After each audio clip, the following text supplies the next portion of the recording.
Behold the glory of Akar Kessel, as said by Akar Kessel. Welcome, humble adventurers, to my realm of knowledge and mystery. Here, in my cursed library, are endless tomes and scrolls on the darkest and evilest foes in all the realms, be they from Dungeons & Dragons, Pathfinder, the many worlds of darkness, or any realm in between. Welcome to the Dastardly decimal system. I'm your caretaker of the corrupt, the librarian, Castor Cain. And supervising as always is Vega the cat. Hey buddy, hey, what's up? That's my snow globe, buddy. Vega, can you be careful with that? Vega! Fine. If I tell you yet another story about an evil mage, will you stop breaking my stuff? Okay. Then let me make a pot of Snowball fight tea. It's a flurry of coconut, white chocolate, and smooth rubios. I think I even have snowflake sprinkles. Let me get a cup, and we can dive into the frozen north to talk about Akar Kessel.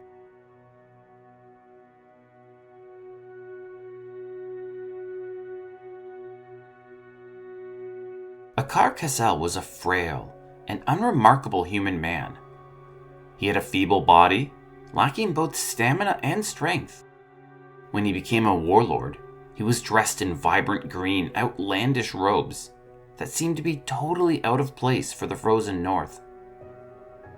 As a wight, he was seen in purple robes with bone and steel coverings that sprawled across his chest like a spider. He wore a large metallic crown that jutted into the air several feet above his head, and has glowing eyes in the center of his skeletal, undead face. Akar was a talentless wizard, capable of only slinging the most basic of cantrips. Yet as a wight, he is capable of feeding on a person's life force, firing necrotic beams, making the ground explode, and even summoning necrotic fireballs to burn the area with sickly green flames. He even has an arsenal of spells at his disposal, ironically making him far more powerful as a dead soul than he ever was as a living one.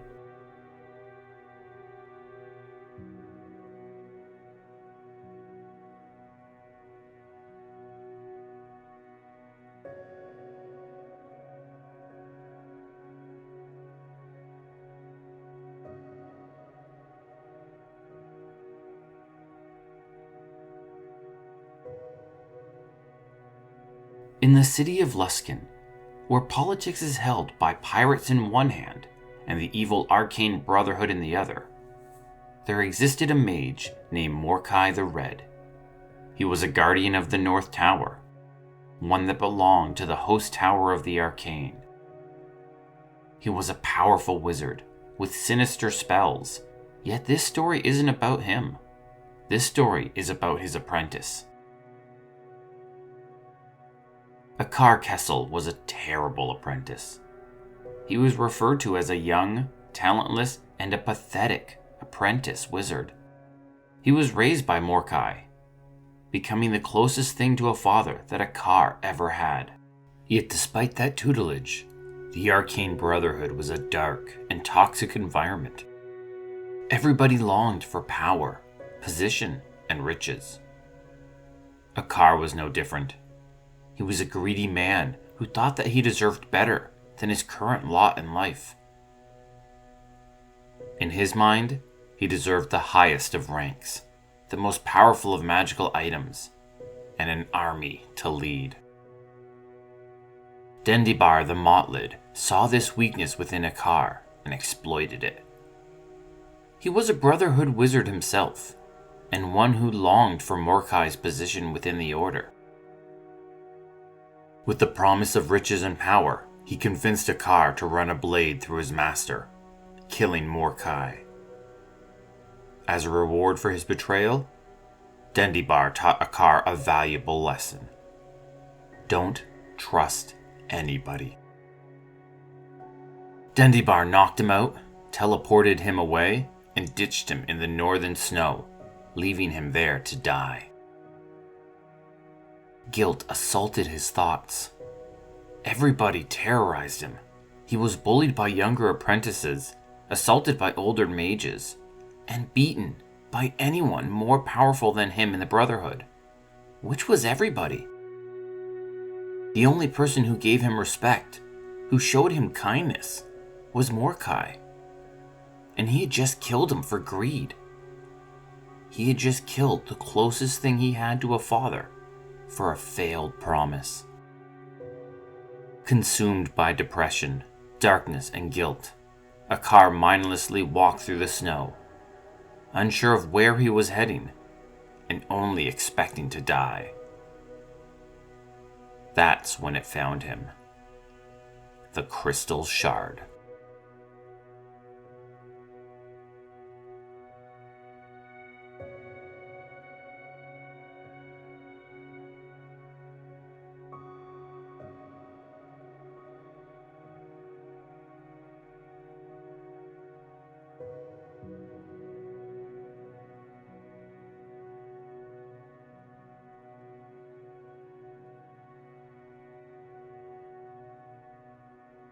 Eons ago, 7 evil liches banded together to create a powerful weapon.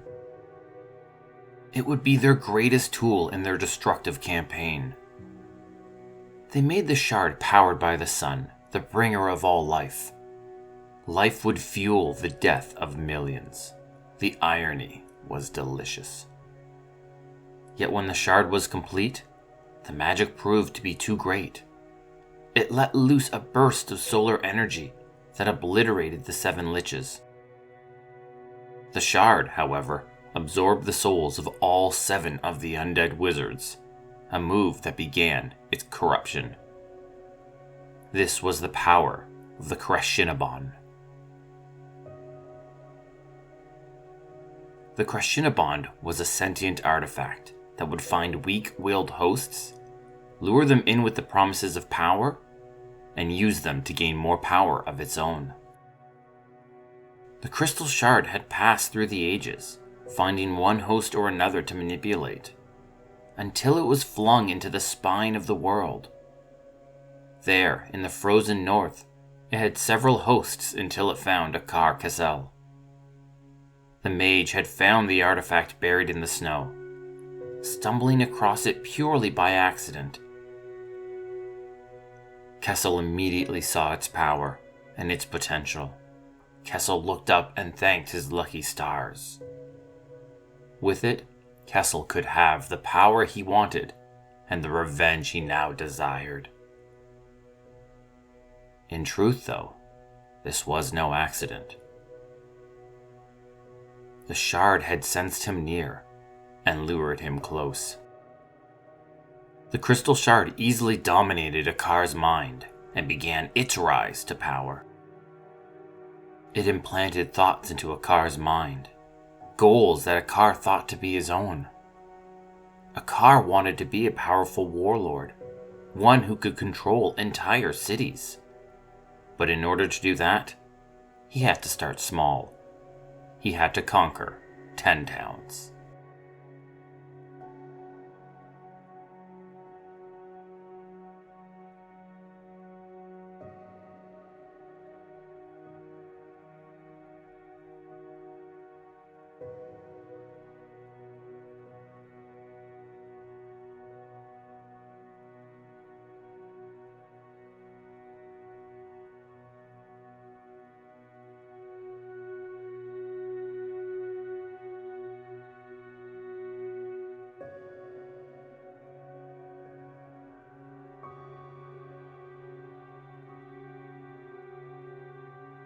Akar Kessel was barely able to use cantrips, but with the power of the shard, he suddenly morphed into a powerful wizard. Using the shard, he created an enormous crystalline tower known as Crystal Tirith. It stood on the slopes of the Kelvin's Cairn mountain. With his base set up, he set out to build an army. Over the next 5 years, he started dominating armies of orcs, goblins, and trolls. He built an alliance with the regiment barbarians and the Baelor lord known as Urtu. With his armies in place and his plan in motion, Nothing could stop his advances. 10 towns would be his. Or so he thought. Whenever evil takes form, there always tends to be heroes that set out to stop it. So at the height of Akar's invasion, 5 heroes banded together. 5 friends. They faced off against the wizard and would be the architects of his fall. Regis Rumblebelly, Wulfgar the Barbarian, Katie Bree, King Brunor Battlehammer, and the goodly drow Dritz Duerden. They would eventually be known as the Companions of the Hall. Each one assaulted one of Akar's resources, tearing him down like a large tree, chop after chop after chop. Wulfgar returned to his barbarian tribes and took command through combat, turning them against the wizard they had allied themselves with. Brunor united the men and women of 10 towns and marched with Katie Bree against Akar's ground forces. Dritz and Regis snuck into Crystal Tirith. Dritz faced off and banished the demon Urtu. The invasion came to an end as Dritz faced off against Akar, battling the mage high atop the Crystal Tirith tower. Akar's vanity thought himself unbeatable. He held the shard high in the air, summoning great amounts of solar energy into it, transforming it into basically a tiny sun.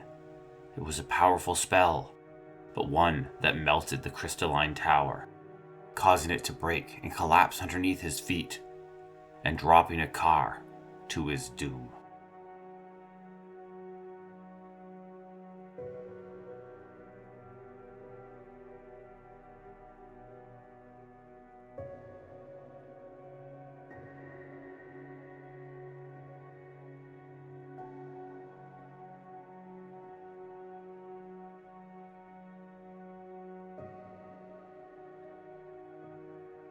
Dritz would go on to fight and defeat numerous powerful creatures and enemies, including, but not limited to, Oblad Many Arrows, the Lich Ebon Soul, various demons, and countless powerful drow.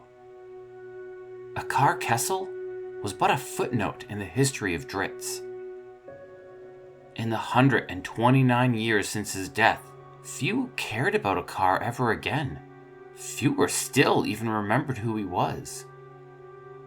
In fact, any memory of him would have faded away if not for the Arcane Brotherhood.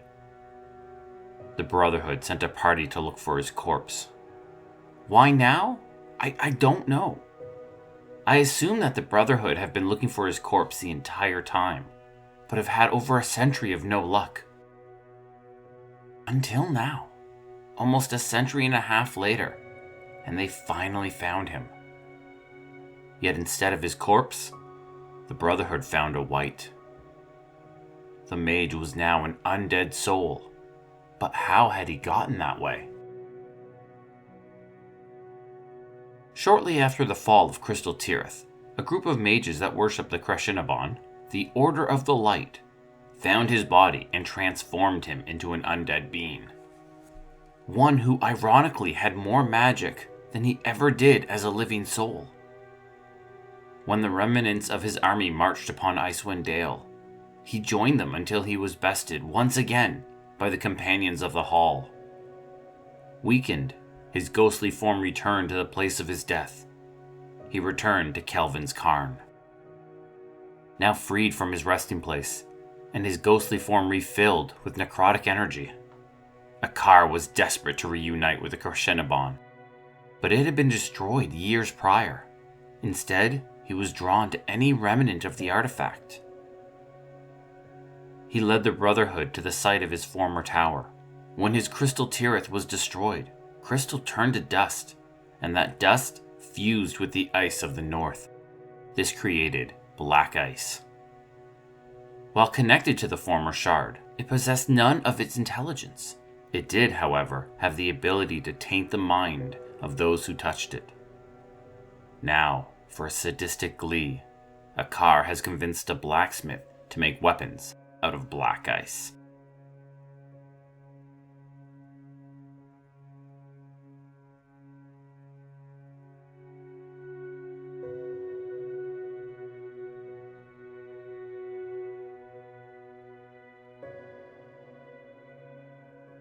There are still two big mysteries that remain about Akar Kessel. For those that dare march the frozen north of Faerun, there is still a chance you may encounter him. As a wight, he's far more powerful than he was as a wizard, and far more dangerous with his black ice weapons. But what is it that keeps him tethered to the material plane? What is it that he desires that is preventing him from crossing over? The second mystery involves his death. Akar casted a foolish spell that led to his tower melting and him falling to his death. But the question remains, how did a crystal tower suddenly melt? There are some that say it wasn't Kessel's spell that caused his death, but Krashinabon itself. The Shard, upset with yet another of Akar's failures, decided to abandon the wizard in order to seek a stronger host.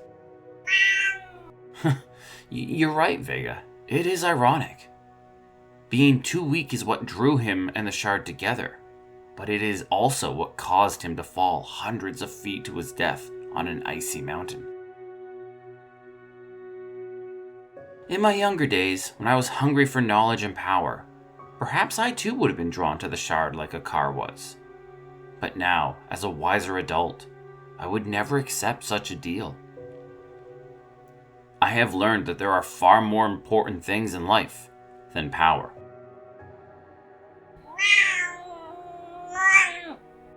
Yes, Vega, like your supper. Once again, Vega's supper means that we have run out of time. Join me again in my library for more stories and lore about the darkest villains from the darkest realms. This has been the Dastardly Decimal System, and once again, I am your librarian, Castor Cain. And with me as always, when he's not eating, is Vega.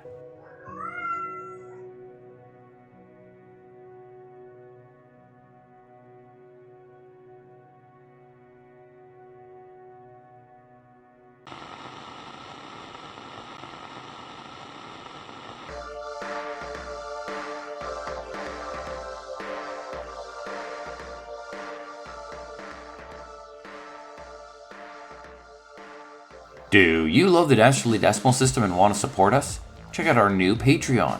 Members will get access to show notes, official artwork, our new bonus episode series called Cleaning Up After Tea Time, and of course, plenty of cat pics of Vega voice actors Vash and Zed. You'll even be able to suggest a topic for a future episode. Check it out at patreon.com/Dastardly Decimal System. If you are not financially able and still want to support us, suggest the show to a D&D loving friend. It really helps us get noticed. The Dastardly Decimal System can be found on Twitter, Instagram, Facebook, TikTok, and Blue Sky at DD System Podcast. That's Delta Delta System Podcast. Drop us a message and say hi. Vega always loves the attention. This podcast was produced by Midnight Reading Audio, a division of Midnight Reading Publishing. The voice of Castor Cain is Larry Gent. The voice of Vega is provided by my cats, Vash and Zid. Thank you, and have a wonderful, wonderful day.